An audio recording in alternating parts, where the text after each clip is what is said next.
জয় গুরু। পরম দয়াল আমার তোমার চরণে জানাই ভূমিষ্ঠ প্রণাম, আর আপনাদের প্রতি প্রত্যেককে জানাই আনন্দিত জয় গুরু। আজকে আমি আলোচনা করব নাম আমাদের কিভাবে বসে করতে হয়, আর হাতটাই বা কিভাবে রাখতে হয়, আর কোন রুমেই বা নাম করলে সেই নামের ফলাফলটা পাবেন, আর 4 বছরের মধ্যে কিন্তু আপনি পূর্ণতা লাভ করবেন। তবে কি করে বসতে হয় আমরা অনেকেই জানি না। অনেক দিন ধরে হয়তো দীক্ষা নিয়েছি, কিন্তু আমরা কি আসলে জানি কিভাবে বসে নাম করতে হয়, হাতটা কোথায় রাখতে হয়? চলুন আমি আজকে সেই সম্পর্কে আলোচনা করছি। ভিডিওটি কিন্তু অতি গুরুত্বপূর্ণ ভিডিও, আপনারাও দেখুন এবং শেয়ার করে দিন, যাতে অন্য কেউ জানতে পারে, বুঝতে পারে। শুধু আপনি জানবেন তা তো নয়, সকলকে জানতে হবে কিভাবে বসে নাম করতে হয়। আজ আলোচনা করব নাম সম্পর্কিত বিষয় নিয়ে। আমরা অনেক দিন ধরে দীক্ষা নিয়েছি, দীক্ষা নিলেও কিভাবে নাম করতে হয়, নাম করার সময় হাত কোথায় রাখতে হয়, তা আমরা অনেকেই বুঝে উঠতে পারি না। অনেকে নাম করার সময় শিরদাঁড়া সোজা করে নাম করে আবার নাম করতে করতে কি হয়, পেট ভাঁজ করে ফেলি, ভাঁজ হয়ে যায় করে নাম করি। যখনই আপনি নাম করবেন, আপনার যেভাবে বসলে আরাম বোধ হয় সেইভাবেই বসে আপনি নাম করবেন। শ্রী ঠাকুর বলেছেন, নাম করার সময় আসন অবশ্যই গুরুত্বপূর্ণ। তবে কোন আসনে বসে আপনি নাম ধ্যান করবেন তার কোনো নির্দিষ্ট নিয়ম নেই, কিন্তু আসন কিন্তু গুরুত্বপূর্ণ। আসন করেই কিন্তু বসতে হয় নাম করতে, কিন্তু কোন আসনে আপনি কমফর্টেবল মনে করবেন সেটা আপনার ব্যাপার। এখানে কোনো নিয়ম নেই যে এই আসন করেই বসতে হবে। যে আসনে বসে আপনি দীর্ঘ সময় ধরে নাম করতে পারবেন, সেই আসনেই বসে আপনি নাম ধ্যান করবেন। অনেকে নাম করার জন্য পদ্মাসন, সুখাসন এর কথা বলে থাকেন। তবে যে আসনে শরীরের কষ্টবোধ হয় না এবং দীর্ঘ সময় বসে ধ্যান করা যায়, সেই আসনই আমাদের করা দরকার। কোলাহলহীন নির্জন স্থান, অথচ আলো হাওয়া যথেষ্ট বর্তমান, সেই স্থানই ধ্যানের জন্য আদর্শ। যে স্থানে ধ্যান করলে মন ইষ্টমুখী হয়, সেই স্থানেই ধ্যানের আদর্শ স্থান বলে মনে হয়। যেখানে কোলাহল নেই, নির্জন স্থান। কারণ নির্জন যদি স্থান না হয়, স্থানটা যদি কোলাহলে ভর্তি হয়, আপনি কিন্তু নাম করতে বসে মনটাকে কিছুতেই স্থির রাখতে পারবেন না। তাই নির্জন স্থানই হলো ধ্যানের আদর্শ স্থান। ধরুন আপনার ঘরের অনেক রুম আছে, কিন্তু সব রুমে পড়াশোনায় মন বসে না। ওই রুমগুলির মধ্যে একটি রুমে পড়াশোনায় মন বসে। দেখা গেল আমি একটা রুমে বসলাম, কিন্তু পড়াশোনা কিছুতেই মুখস্থ হচ্ছে না।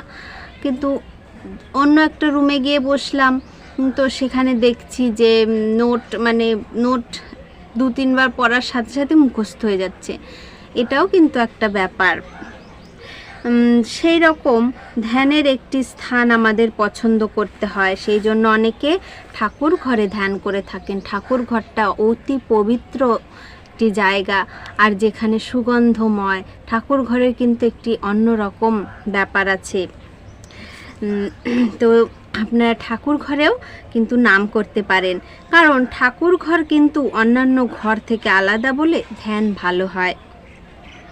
পুণ্যপুঁথি গ্রন্থের কয়েকটি বাণী উল্লেখ করা হলো, যদি সুখ চাস, শান্তি চাস, স্বাস্থ্য চাস, তবে নাম কর। যেখানে যাবি, যাকে দেখবি, যেমন করে পারিস তাকে নাম দিবি, নাম প্রচার করবি।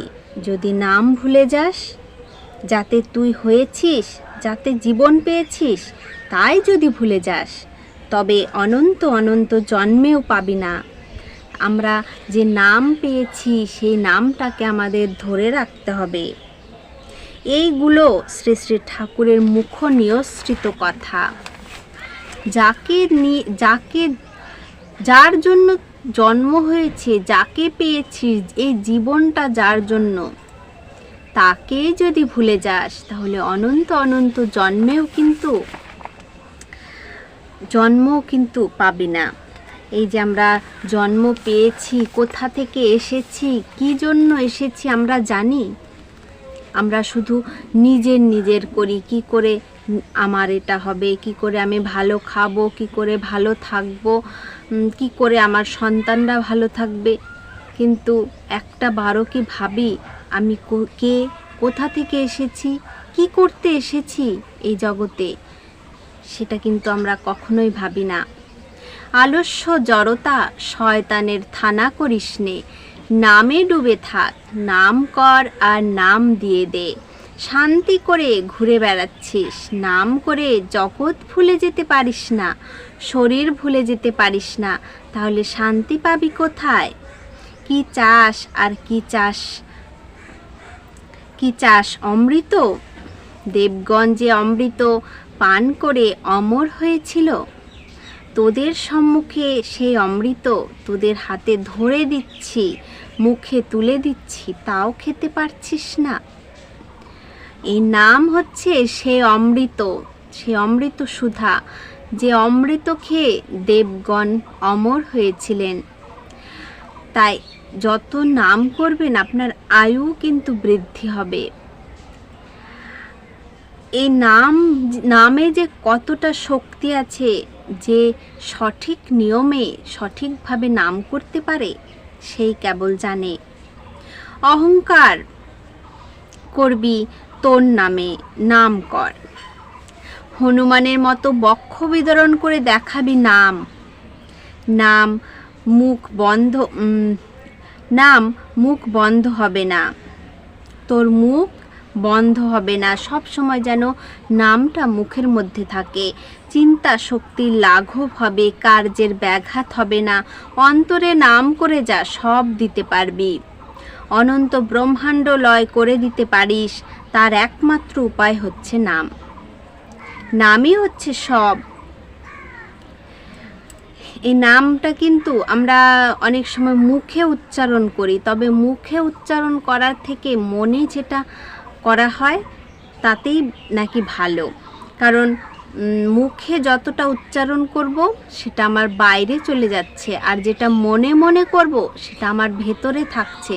তাই ঠাকুরকে পাওয়ার একমাত্র উপায় হচ্ছে মনে মনে নাম করা। আপনি সব সময় কাজকর্ম করছেন, যাই করুন না কেন, মনে মনে সব সময় কিন্তু আপনি নাম করতে পারেন। উঠতে বসতে খেতে ঘুমোতে সব সময় নাম করা যায়। নামের কোনো নির্দিষ্ট টাইম নেই যে এই টাইমে করতে হবে। তবে হ্যাঁ, যখন আপনি ধ্যানে বসবেন কোনো নির্দিষ্ট স্থানে, মানে কোনো গ্যাঞ্জাম নেই, কোনো কিছু নেই, তেমন স্থানে আপনাকে নাম করতে বসতে হবে। নির্জন, কোনো কোলাহল নেই। ঠাকুর ঘর হলে ভালো হয়, তবে আপনি শোবার ঘরেও করতে পারেন। যে ঘরে আপনি ঘুমিয়ে থাকেন সেই ঘরেও দরজা বন্ধ করে দিয়ে কিন্তু আলো বাতাস যেন চলাচল থাকে, তেমনভাবে আপনাকে নাম করতে হবে। 1-1.5 ঘন্টা কিন্তু অবশ্যই নাম করতে হবে। শির দ্বারা সোজা করে হাত দুটি ঘুরিয়ে মাজার উপর রাখবেন।